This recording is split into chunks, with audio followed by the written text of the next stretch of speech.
Hey guys, welcome back to another episode of Simply Talk, a show brought to you by Simply Creative.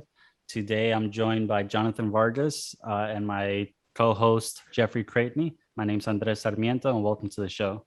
Ladies and gentlemen, we have a special guest today.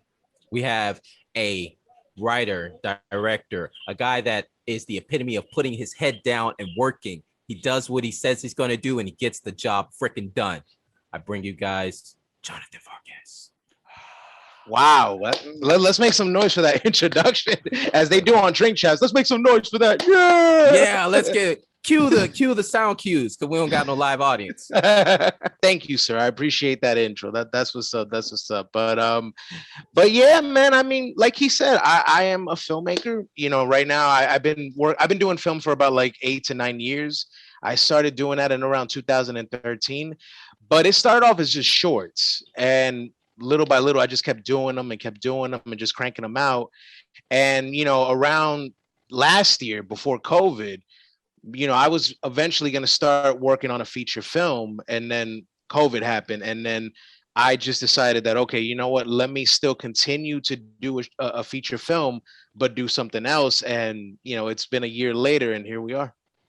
A lot of people don't know you're one of the original OGs when it comes to like making films down in South Florida. Like, before I even started, you were already doing it. You were like, what, 2011, 2012? I'd say like 2013, but I wouldn't say I'm an OG. Like, I'm not really, I don't know. Like, I don't consider myself an OG or a legend or nothing like that. Cause really outside of Florida, like nobody knows who I am. But also touching bases on what you were saying about like quantity over quality, I think when you're starting out to an extent, it might be based on individual perspective, but I think it's important to kind of like try to crank out as much as possible at first, because you're trying to like discover your identity as a filmmaker, as a storyteller. You're trying to build the discipline because at the end of the day, let's be real, you learn by fucking up.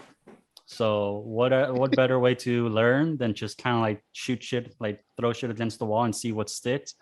And then hopefully by the time that you get to a place where people may recognize you, you already have a know-how of what works, what doesn't work, and you just kind of like keep adding layers on that experience or that tree. Yeah, no, I'm with you on that. Like, but here's the thing: at the time, I wasn't thinking like that. Where, like, you know, when I was younger, when I was cranking out the projects, like, because the thing was for me at that time, and you know, I've said it before, like, I started getting into film because I saw that as a way to get noticed. Like, I was doing that to be like, oh, you know what? I want to be like everybody else. I want to be noticed. This shit's going to make me popular. I'm going to make money off this. And you really start to grow up a little bit. And you start to surround yourself with people who educate you in this business. You realize like, that's not the mindset to have. And as I got older, I realized like, I'm not in it for like the money. Because if I was really in it for the money, I would have studied to be a lawyer or a doctor. I just want people to be entertained with the product that I put out. And if I'm able to entertain at least 80% of the audience, then I did my job. But like you said, like if you keep fucking up but you learn from your mistakes, you get better. So it's like an exercise. That's how I always say it. Like when you make a film, it's like, you know, you're doing your reps when you go into the gym every day. And if you continue and you continue, you get better at it. I think that's the worst part that I probably didn't include in that statement, that it's not something you realize at first. It's like after you get all the experience, both good and bad, then from there it's your responsibility to reflect and redirect, to kind of like re-improve and re-challenge yourself. So it's not a perspective that's from the get-go. And that kind of leads me to a question of like, when was that shift for you that you're like, I need to like probably start redeveloping the way I perceive things. Maybe I should focus more on like quality. Maybe I should focus, like, I'm not sure what your outlook on it was, but walk us through that if you may. So I remember it was like around 2017, and I was like just I remember the year before I had cranked out like 7 to 8 short films. And at the time, I'm like, I don't give a fuck. I'm just cranking them out, whatever, try to get. And then I remember I did a film that you cannot find anywhere, but it was so bad that even my parents, who, you know, of course they're being biased, they're gonna support you no matter what. Even they were like, that was a piece of shit. And that was where I just stopped and I realized, like, what am I doing? Like, why? Like, what's the purpose of doing this? Okay, yes, I'm getting experience. Yes, I'm creating my own projects, but like, am I going to continue putting out mediocre or shitty quality short films? Or am I going to stop and take my time and get a little bit better at this and just start getting a little bit recognized in the talents that I have? And that's where after, like, in that year 2017 and forward, is where I started to slow down a little bit and I started to focus more on, just developing these scripts and actually doing second to third to fourth, sometimes fifth drafts, because a majority of the scripts that I did back then was the first draft. 2017 keeps resurrecting from everyone's topics. Like, we started the podcast talking about 2017, how 2017 was the year where we were all pushing ourselves. I did a film festival. I did 4 short films. I did this. Jeffrey did his first short film. And it's insane how, when we take a moment to like look back, 2017 was like the shifting point for everyone's career or perspective alone. It was one of those years where everyone felt like they had to compete against each other.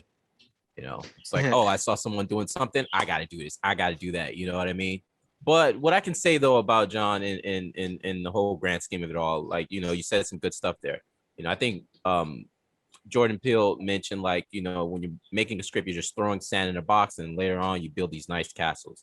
It's kind of what John does. John just like, hey, I'm gonna write this script. This is what I'm gonna be doing it about.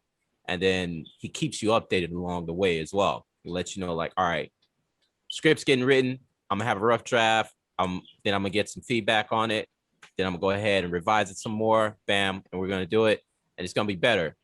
And I give you a lot of credit for that, because you've been always, from me knowing you, a man of like your word when you're doing something, and that goes back to like the film Negativity.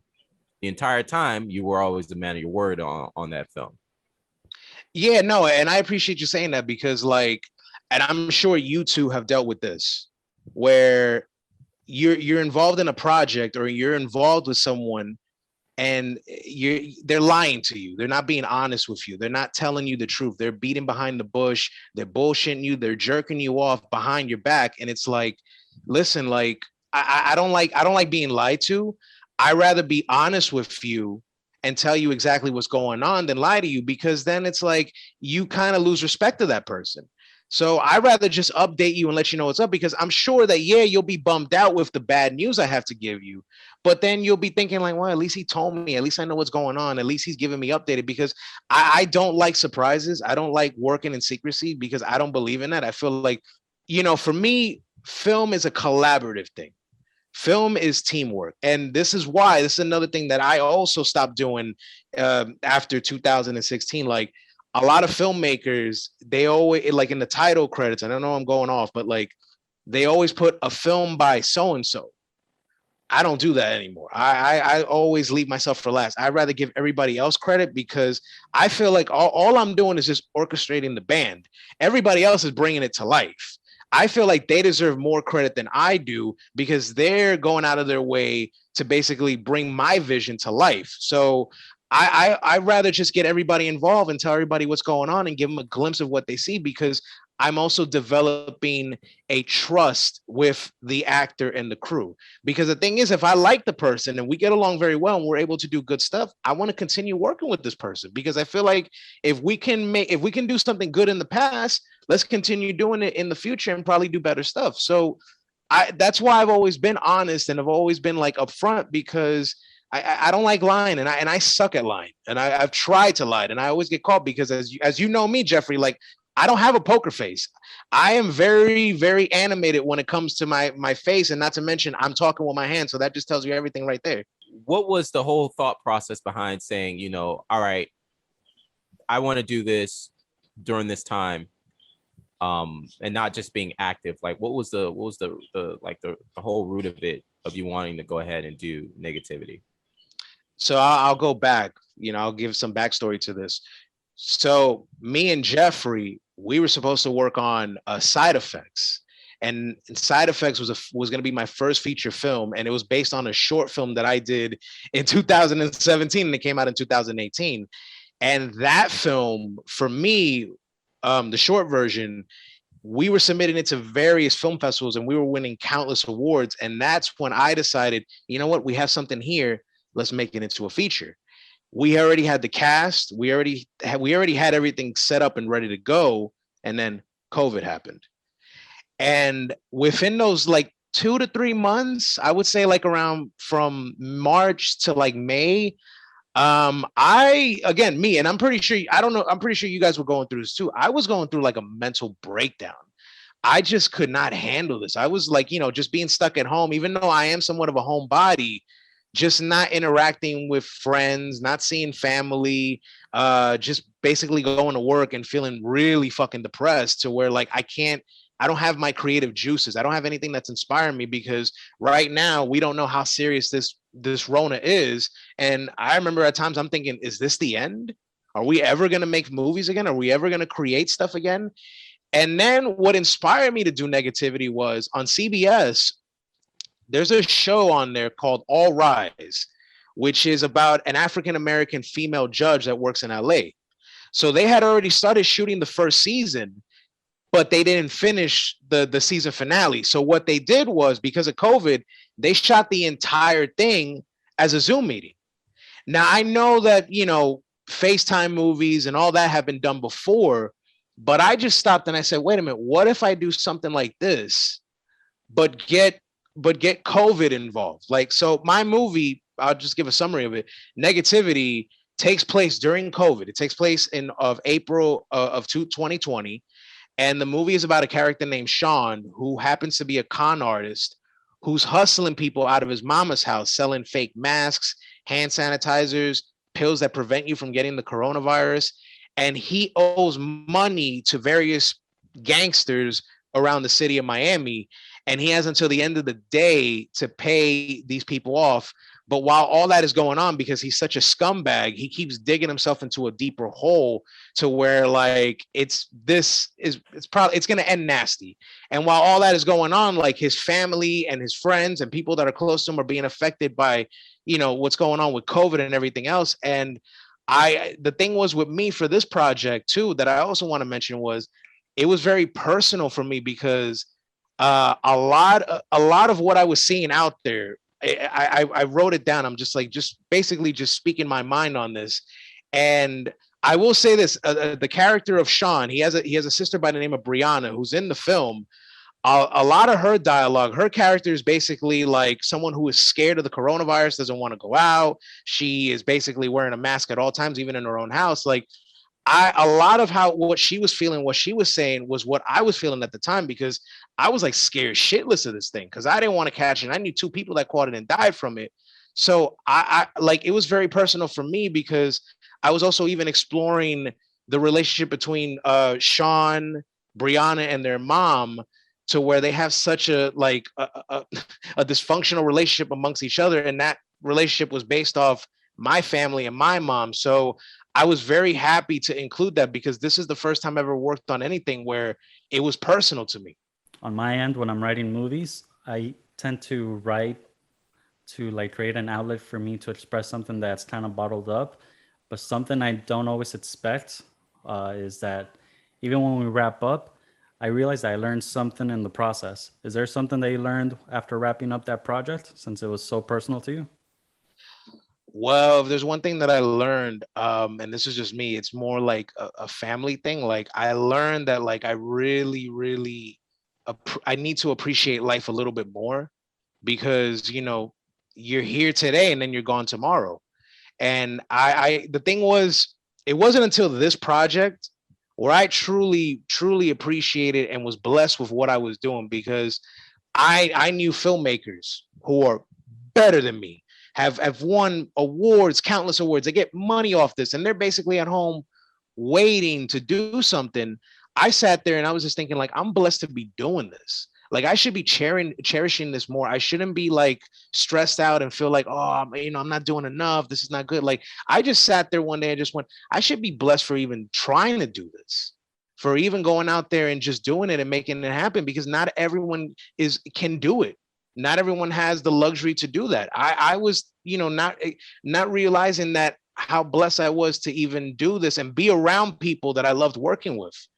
And what I also learned about this project, and it's more of a personal thing, was that I realize now that I kind of like, because of COVID and everything, like I have to be appreciative of my family and appreciate the fact that no matter what, they've been supporting me with this. So I'm also blessed for that too. That was a lesson that I learned. It was really just family. Cause I have to say, like, I know I'm not gonna spoil or anything like that, but like when I was watching a rough cut of the film, I realized like, man, I gotta call my mom because like I'm not that close to her like that. So like that kind of inspired me to build my relationship, make my relationship better with my mom. So yeah, that was an experience.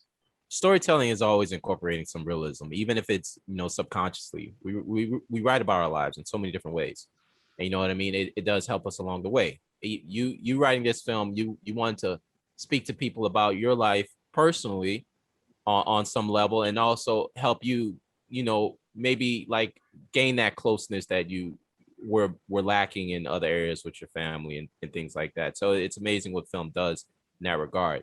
What would you say was like, out of all of it all, the most challenging and yet rewarding part of it at the same time? The most challenging for me, I would probably say like just showing up on set. Like when we were shooting all the scenes with you and Stacy, who plays his mom, and Ruki, who plays his daughter, like I mean the sister, like that was the most challenging for me because we had to set that up. And this was at a time when COVID was really bad. I mean, granted, COVID's bad now, but like this was at a time where there was like a level of anxiety going on. And I was getting kind of scared. I'm thinking like, are we going to pull this off? Is someone going to catch Rona? Like vaccines at that time wasn't even coming out. And it was such a challenging experience just to get everyone to show up and feel comfortable amongst each other. And then once we were done shooting those scenes, it was like, wow, that was great. Like we were able to do this. We were able to like do something and still make it happen. And it was all beautiful and magical. So I would say that was an experience. That was the best experience that I had. And the most rewarding part of it all?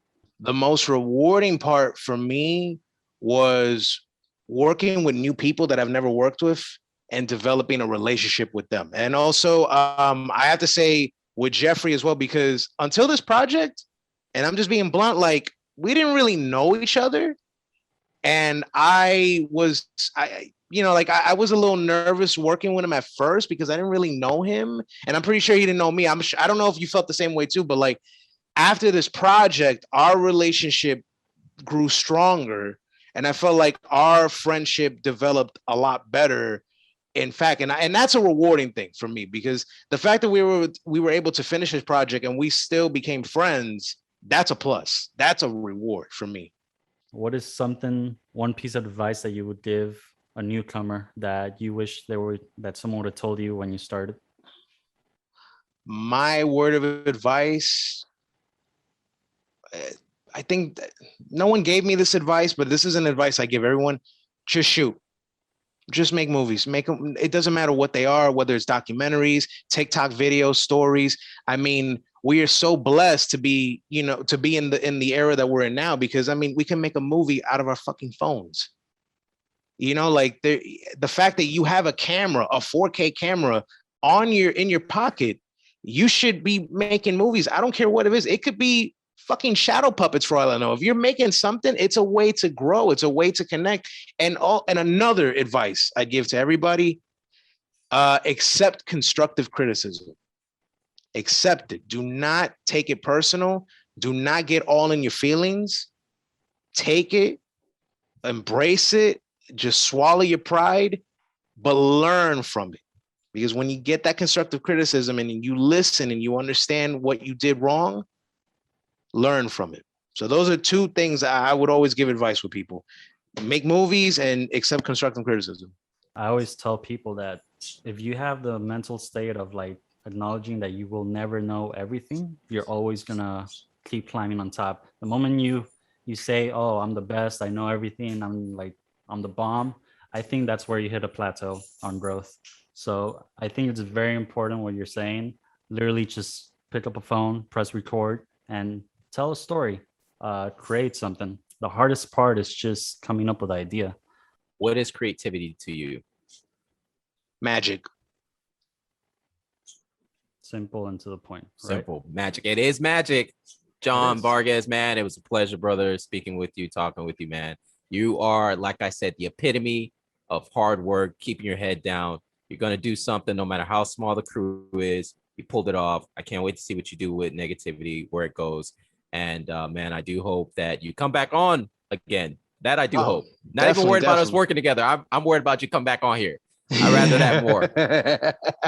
I appreciate you guys bringing me on, man. This was fun, man. I'm glad that we were able to talk and we were able to like network and, you know, get this stuff out here. I kind of wish this was longer, man, but this was still fun.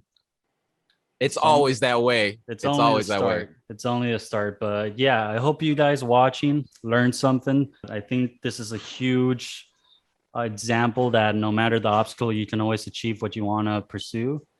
And remember, creativity has no limits unless you set them. And yeah, thank you guys for watching. It was a pleasure having you on the show. And with that, stay creative.